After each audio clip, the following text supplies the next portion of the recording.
میں ہوں محمد فیصل خان اور آپ دیکھ رہے ہیں جیو ان فوکس۔ اچھا، آج آپ سے میں صرف ایک ہی موضوع پہ بات کروں گا کہ جب سے عمران خان کی حکومت کو تبدیل کیا گیا یا گرایا گیا تو یہ عمران خان ایک ٹرم استعمال کرتا ہے رجیم چینج ہوئی ہے، لیکن وہ کھل کے بات نہیں کرتا۔ امریکہ کا نام تو لیتا ہے اور نہ ہی وہ کھل کے بات کرے گا۔ دنیا میں کوئی بھی ایسا اس وقت ملک نہیں ہے جو اس کے بارے میں کھل کے بات کرے، پھر وہ کہتا ہے کہ میری جان کو بھی خطرہ ہے۔ تو رجیم چینج ہوئی کیسے ہے؟ تو میری آپ سے درخواست ہوگی کہ اس ویڈیو کو میں چھوٹی سی بنانے کی کوشش کروں گا، اور میں یقین دلاتا ہوں آپ کو کہ آپ کی آنکھیں کھلی رہ جائیں گی۔ دنیا میں ایک کمیٹی ہے، اس کا نام ہے committee for devolution debt report. Committee for devolution debt report ساری دنیا میں یہ کام کرتے ہیں کہ قرضے کیسے دیے جاتے ہیں، ملکوں کو کیوں دیے جاتے ہیں، ملکوں کو دینے کی وجہ کیا ہوتی ہے۔ اس پہ میں آپ کو بعد میں تفصیل بات کرتا ہوں، لیکن پہلے میں آپ کو بتا دوں کہ انہوں نے کیا کیا ہے۔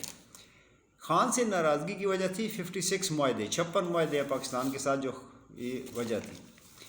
خان کی حکومت کو جن لوگوں نے یا جن طاقتوں نے چینج کیا ہے اس کے بارے میں ان کو کہا جاتا ہے اکنامک ہٹ مین، یعنی معاشرتی اجرتی قاتل۔ اکنامک ہٹ مین رجیم چینج، ان کا کام کیا ہوتا ہے کہ حکومتوں کو سٹینڈ سٹل پہ رکھتے ہیں۔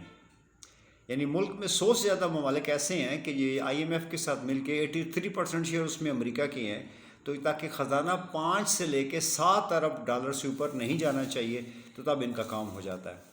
میں آپ کو بتاتا ہوں کہ انہوں نے ڈیولوشن آف ڈیٹ رپورٹ نے کیا رپورٹ دی ہے۔ مجھے اس کا انتظار تھا، اور جب سے رجیم چینج ہوئی ہے تو آخرکار یہ رپورٹ آ گئی ہے۔ اس کا ذکر آپ کہیں بھی نہیں دنیا میں کہیں نہیں سنو گے، لیکن یہ موجود ہے۔ آپ جیسے بچے، آج کل کے نوجوان جو یہ میڈیم استعمال کرتے ہیں، جو میں کر رہا ہوں، آئندہ خیال رکھیے گا اور اس کے اوپر نظر رکھیے گا، آپ کو بڑی آنکھیں کھول دینے والے حقائق آپ کے سامنے آئیں گے۔ ناراضگی کی وجہ تھی 56 معاہدے، ٹھیک۔ اب میں آپ کو پوری بات بتاتا ہوں۔ ریویو یہ کہتے ہیں جی کہ یہ جاتے ہیں کسی بھی جگہ پہ جا کے نا اپنے ایگریمنٹ کرتے ہیں، ایگریمنٹ کر کے کام شروع کر دیتے ہیں۔ ایک آسٹریلوی کمپنی تھی BHP، اس کو انوائرمنٹ ایجنسی نے اس کا لائسنس منسوخ کر دیا، کیونکہ ایسے کام کر رہے تھے جس سے انوائرمنٹ ماحول خراب ہوتا ہے۔ تو انہوں نے حکومت پاکستان پہ کیس کر دیا، کتنے کا 6 ارب ڈالر کا جرمانہ، کہ حکومت 6 ارب ڈالر کا جرمانہ ادا کرے کیونکہ انہوں نے اپنا ایگریمنٹ توڑا ہے۔ ایک انٹرنیشنل عدالت ٹائپ کی ایک چیز بنائی گئی، اور اس میں اس کا نام ہے ICSID، یہ بنی۔ اس میں انہوں نے 3 پرائیویٹ ریٹائرڈ جج لیے۔ کیس بند کمرے میں خفیہ طور پہ سنا گیا۔ پھر دوسری کمپنی تھی انٹرنیشنل چیمبرز آف کامرس فرم، ٹیسیون۔ اس نے حکومت پہ 11 ارب ڈالر کا جرمانہ کیا، یعنی اس کا بھی ایگریمنٹ اس نے مخالفت کو خلاف کیا تھا، تو کسی وجہ سے وہ ٹوٹ گیا، انہوں نے کر دیا۔ خان نے کیا کیا کہ خان نے بجائے یہ عدالتوں میں گئے تو خان میڈیشن میں چلا گیا، یعنی گفت و شنید کی جائے ان کے ساتھ۔ اچھا، اس نے اس کے لیے کیا کیا کہ جس ملک کی وہ کمپنی تھی اسی ملک کے سربراہ سے اس نے رابطہ کر لیا کہ یار تم ان پہ دباؤ ڈالو، تو ظاہر ہے جو ترکی کمپنی ہے، ترکی کا سربراہ اس پہ دباؤ ڈال کے کام کروا سکتا ہے۔ جبکہ میں آپ کو بتاتا ہوں کہ اصل میں کام یہ کیا کرتے ہیں۔ بات چلی گئی ریویو پہ، چلو جی بیٹھ کے معاہدے کو دوبارہ دیکھتے ہیں۔ کمپنیاں انٹرنیشنل کورٹ میں چلی گئی، جس سے تو انہوں نے بھاگنا تھا۔ کمپنیاں چاہتی تھیں کہ ریویو نہ ہو، جرمانہ ملے، کوئی کام نہیں کیا، اربوں ڈالر لیں، مفت میں پیسہ لیں اور اپنے گھر چلے جائیں۔ اب یہ بنتے ہیں ٹوٹل 2 کمپنیوں کے 17 ارب ڈالر۔ 11 کمپنیوں میں سے 10 کے ساتھ ریویو کیا خان نے۔ آپ کو یاد ہوگا کہ خان جب آیا تھا تو اس نے کہا تھا جی انہوں نے معاہدے بڑے غلط کیے ہوئے ہیں، تو ہم اس پہ ریویو کر رہے ہیں، تو ہم نے کمیٹی بنائی ہے، ہم ان معاہدوں کو تبدیل کریں گے۔ آپ کو اچھی طرح یاد ہوگا طریقہ کیا استعمال کیا کہ جس ملک کی وہ کمپنی تھی اس ملک کے حکمران سے اس نے رابطہ کیا کہ یار ہم غریب ملک ہیں، جیسے بھی رابطہ کیا تو مہربانی کرو ان پہ دباؤ ڈالو کہ یہ اپنے معاہدوں کو درست کریں۔ ریویو وہ چاہتے نہیں تھے۔ اس سے کیا ہوا کہ پوری دنیا میں الارم بج گیا۔ اب یاد رکھیں کہ IMF سب سے بڑا اس کے اندر انویسٹر ہوتا ہے کمپنیوں کے ساتھ، 83% اس کی ووٹ بھی ہے اور اس کے شیئر بھی ہیں IMF میں۔ اب ان لوگوں میں الارم بج گیا پوری دنیا میں۔ ٹیسیون والے انہوں نے کیا کیا، آخری حربہ استعمال کیا کہ امریکہ کی عام سی عدالت میں نا، سول عدالت میں چلے گئے، اور 5 ہفتے کی ہیئرنگ ہوئی صرف، اور کیس ختم ہو گیا۔ انہوں نے پاکستان سے پیسے وصول کیے۔ خان نے کیا کیا کہ باقی اب جا کے 10 میں سے 9 کی حکومتوں کے پاس چلا گیا۔ اچھا پھر آئی ایم ایف کا اس میں کردار آتا ہے، 83% اس کے پاس ہے سب کچھ۔ اب فیصلہ ہوا جو اکنامک ہٹ مین ہے نا، جس کو ہم کہتے ہیں اردو میں ہم اس کو کیا کہیں گے، معاشرتی اجرتی قاتل، اکنامک ہٹ مین، یہ آپ کو نیٹ پہ سے سب کچھ مل جائے گا، مشکل سے ملے گا لیکن مل جائے گا۔ اکنامک ہٹ مین ہے جو انہوں نے فیصلہ کیا کہ رجیم چینج کرو۔ یہ جو رجیم چینج کا ٹیکنیکل ورڈ استعمال کرتا ہے نا خان، یہ وہ والا ورڈ استعمال کرتا ہے، regime change. I am F کا مطلب امریکہ، اور ظاہر ہے پھر امریکہ کے اندر بھی اسی طرح بزنس مین تو سارے کے ساری اشرافیہ بیٹھی ہوئی ہے کانگریس میں، سینٹ میں، جیسی پاکستان میں ہے، وہاں میں اور یہاں کی سیاست میں کوئی فرق نہیں ہے، ماس بیس کے تھوڑے سے طاقتور ہیں، اور ہمارے جو سیاستدان ہیں سارے کے سارے ہاتھ باندھ کے ان کے آگے جھکے رہتے ہیں، کیونکہ سارے کے سارے چور ہیں، سب ایسے ہی ہیں۔ اب وہ اکنامک ہٹ مین جو تھے وہ آگے حرکت میں، انہوں نے کہا جی رجیم چینج کرو۔ ڈیولیوشن جس نے یہ تفتیش کی ہے نا، ڈیولیوشن والے، ڈیولیوشن فار ڈیٹ، اچھا کام یہ ایسے کرتے ہیں کہ جن ملکوں کے اوپر ناجائز قرضے ہیں نا ان کو ختم کیا جائے، یہ وہ تنظیم ہے۔ یہ دعویٰ کرتے ہیں کہ آئی ایم ایف کی جو منٹ ہے نا، یعنی جو کوئی بھی میٹنگ ہوتی ہے تو اس کو باقاعدہ نوٹ کیا جاتا ہے کہ وہاں کیا کیا بات ہوئی ہے۔ یہ کہتے ہیں جی کہ ہم نے آئی ایم ایف کی جو منٹس رپورٹ ہے نا وہ پڑھنے کے بعد اپنی تفتیش مکمل کی ہے۔ اچھا یہ اتنی بڑی تنظیم ہے کہ 9 جون کو 80 سال کے 2022 کے 9 جون کو پوری دنیا کی جتنے بھی بڑے بڑے اخبار ہیں اس میں سب سے بڑی خبر یہ تھی جو میں آپ کو دے رہا ہوں، کہ یہ جو میں نے آپ کو بتایا نا یہ وہاں خبر آئی۔ وہ کہتے ہیں کہ اصل معاملہ یہ ہے، اکنامک ہٹ مین ہے جنہوں نے یہ کام کیا ہے، باقی سارے مورے ہیں، اور انہوں نے لفظ استعمال کیا اسٹوجز کا۔ آپ نے یاد آیا کچھ عمران خان تقریریں کرتا تھا، کہتا ہے یہ 3 اسٹوجز، یہ اسی اکنامک ڈیٹ رپورٹ اور اسی اکنامک ہٹ مین ہے جو یہ اسی کا ذکر کر رہا ہے۔ وہ کہتا ہے یہ باقی جو کچھ پاکستان میں ہوا ہے نا یہ اسٹوجز ہیں، ان کے مورے ہیں، ان کے چمچے ہیں، ان کے کمین ہیں، یہ بوٹ پالش کرنے والے ہیں، یہ ان کے اسٹوجز ہیں۔ اب یہ سارے توجہ ہٹانے کے لیے اصل معاملہ یہ نہیں ہے، اصل معاملہ یہ ہے۔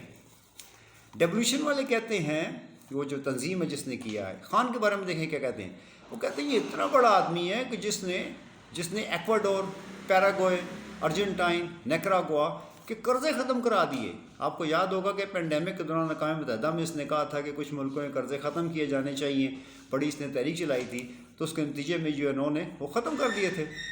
اس سے بڑا جھٹکا جو لگا تھا ریکوٹیک کا تھا، وہ اربوں نہیں کھربوں ڈالر کا تھا۔ وہ بھی تنظیم چاہتی تھی کہ ہمیں 20 ارب ڈالر جرمانہ ملے، اور چونکہ ترکی تھی لہذا اردگان سے اس نے اپنے تعلقات استعمال کر کے اس نے ان کو کسی نہ کسی طرف لگا لیا تھا۔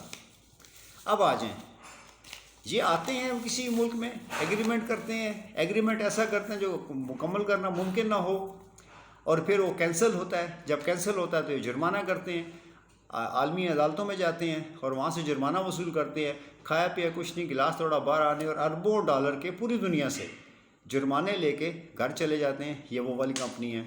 پاکستان میں آئی پی پیز ہیں، بجلی گھر لگائے گئے جس میں ان کا ہمارے جو موجودہ ایم این اے ہیں ان کے بھی ہیں، تو انہوں نے اس کا ریٹ یہ رکھا ہوا ہے، اتنا زیادہ رکھا ہوا انہوں نے ریٹ کہ آپ نے مثلا ان سے کہا جی ہم آپ سے 1000 یونٹ ہر مہینے خریدیں گے، اب اس کو گیس فراہم کرنا، فرنس فراہم کرنا، تیل فراہم کرنا چلنے کے لیے یہ گورنمنٹ کی ذمہ داری ہے۔ گورنمنٹ ان کو دے نہ سکی، وہ جو بجلی گھر تھا وہ بند پڑا ہوا ہے، لیکن آپ نے جو ایگریمنٹ کیا ہوا ہے نا کہ ہر مہینے اتنی بجلی خریدیں گے، وہ پیسے آپ کو ان کو ہر مہینے ادا کرتے ہو۔ یہ ہے آئی پی پی جو کھل کے یہ بتاتے نہیں ہیں، کھل کے کرتے نہیں ہیں، میں نہیں جانتا کیوں، حالانکہ اتنی خفیہ بات نہیں ہے، یہ کرنی چاہیے، ان کو ڈرنا نہیں چاہیے۔ اب وہ آپ فرنس آئل نہیں دے سکتے ان کو، یہ تو آپ نے منگوانا ہے نا، گیس تو آپ نے منگوانی ہے، پیٹرول ڈیزل آپ نے دینا ہے ان کو، کوئلہ آپ نے دینا ہے، آپ نہیں دے سکتے، آپ مفت کے پیسے ان کو دیتے ہو۔ اچھا جب تک پھر آپ پہ جب جرمانہ لگ جاتا ہے نا، مثلا ریکوٹیک کا جرمانہ لگا آپ پہ 20 ارب، آپ نے کہا جی ہم 1 ارب ڈالر دے سکتے ہیں سال کا، باقی رہ گیا 19 ارب۔ اب جب تک آپ وہ جرمانہ ادا نہیں کرو گے اس پہ سود بھی لگے گا، اور آپ وہ سود بھی ان کو ادا کرتے رہو گے۔ آئی ایم ایف کا قرضہ جو ہے نا وہ آپ یہ کرتے کیا ہیں کہ کوئی بھی جو ملک ہے آپ کا، کوئی بھی ملک ہے، اس کے اوپر اس قسم کے معاہدے مسلط کر کے اس کو سٹینڈ سٹل پوزیشن پہ لے کے آتے ہیں، نہ وہ آگے کے قابل ہوتا ہے نہ وہ پیچھے قابل ہوتا ہے۔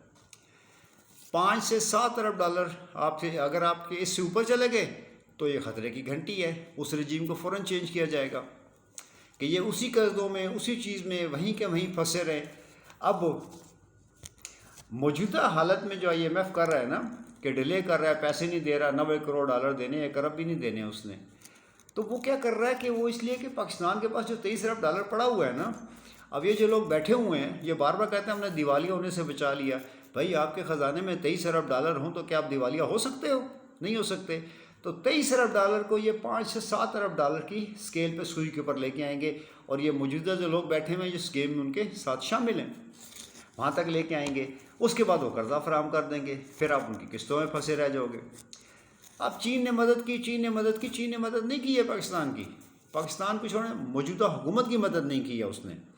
چین کے بینکوں نے پاکستان کو قرضہ دیا ہے 2 ارب 30 کروڑ ڈالر کا، جو چین کی حکومت نے ان کو کہا یار دے دو، غریب آدمی ہیں، چھوڑو اللہ کے نام پہ، خدا ترسی میں دے دو، اس کے اوپر ہمیں سود ادا کرنا ہے، اس کے اوپر ہم سود دیں گے جیسے ہم IMF سے قرضہ لے کے دیں گے۔ پھر عین وقت میں چین کا کونسل جنرل کیوں آیا بیچ میں پھر کسی وقت بات کریں گے، آج یہ ہمارا موضوع نہیں ہے۔ تو چین کا امداد نہیں آئی ہے، چین کے بینکوں سے قرضہ لے کے آئے ہو آپ IMF کی طرح۔ IMF نے آپ کو 1 ارب ڈالر دیا تقریباً، اور چین نے آپ کو 2 ارب 30 کروڑ ڈالر دے دیے، لیکن چین کے بینکوں نے دیے جس کے اوپر آپ کو سود دینا ہے۔ اچھا، پھر اس کے بعد کیا عمران کہتا ہے میری جان کو خطرہ ہے۔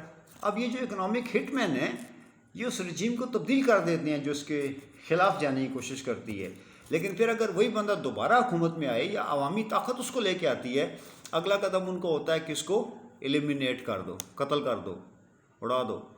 یہ وہ خطرہ ہے جس کا خان ذکر کرتا ہے کہ خان کی جان کو خطرہ ہے یا میری جان کو خطرہ ہے، یا میں نے وہ ایک ویڈیو بنا دی ہے جس میں سارا نام بتایا ہے، تو اس نے یہ بتایا ہے کہ اکنامک ہٹ مین کے سٹوجز کون کون کام کر رہے ہیں، اگر میری جان چلی جاتی ہے تو یہ ان کے سٹوجز ہیں، اور یہ وہ تعلق وہاں سے جا کے نکلے گا۔